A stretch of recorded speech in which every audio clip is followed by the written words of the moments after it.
mapped it out. You've timed every stop, maybe even color-coded it, but there's that nagging question.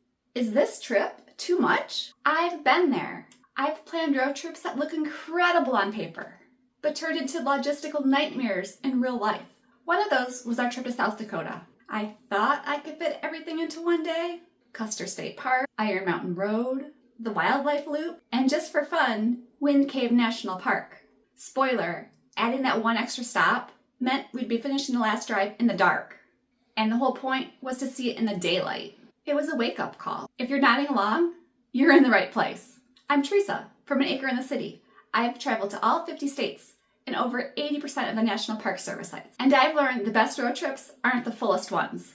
They're the ones that breathe. If your itinerary looks packed, but you still want to feel smooth and spontaneous, I'll show you how to tell if your road trip is realistic before you ever hit the road.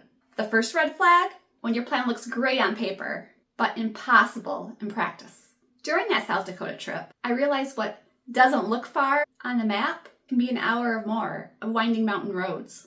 Trying to sneak in that one more stop almost ruined our day. The truth is, more stops don't mean more memories. They usually mean less joy and more stress. Now I check how much time those extra stops will take before I add them to the schedule. Sometimes the best part of the day is enjoying where you are, not racing to what's next. But even if your timing looks okay, there's another trap waiting: the drive time illusion.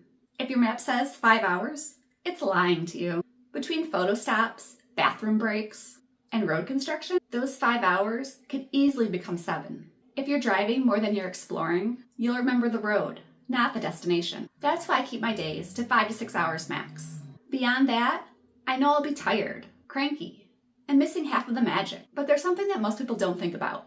You can also run out of energy, not just time. We always plan for gas and money, but not energy. By the end of our South Dakota trip, I left the last day open, thinking we'd just grab a hotel somewhere by Chicago around lunchtime. But football season travelers had packed every decent hotel, and the search got stressful fast. I spent 2 hours scrolling through sketchy hotel reviews, getting more and more frustrated. Finally, we had to pull over so one person could look at reviews and one person could look at a map. We eventually found a great spot, but I was wiped out. That's when I realized your energy is just as important as your mileage. Even a flexible plan, it needs guardrails. The best road trips don't test your limits. They respect them. Now I treat energy like a budget. I alternate long days with easy days, and I always include one no-drive day to reset. Once your energy and timing are balanced, there's one final step: making sure your route actually flows. If you've never zoomed out on your route map, this is your wake-up call. On our Bozeman Glacier trip, I thought the east entrance route would be just as spectacular as the west side. Once I dropped all of our stops into Google My Maps, I realized the east side had long, empty stretches of nothingness, while the west route was full of fun detours, like Missoula, Flathead Lake, and the Miracle of America Museum. Just seeing the route visually made the decision obvious. A map doesn't just show you where to go, it shows you what feels right. You don't need to delete stops to make it work. You just need to organize them by flow. Since I started doing this, I stopped second-guessing my plans entirely. And once you've got your route visualized, the next question becomes, what route should you actually take? That's what I'll show you next week. You can't plan a perfect trip, but you can plan one that feels perfect for you.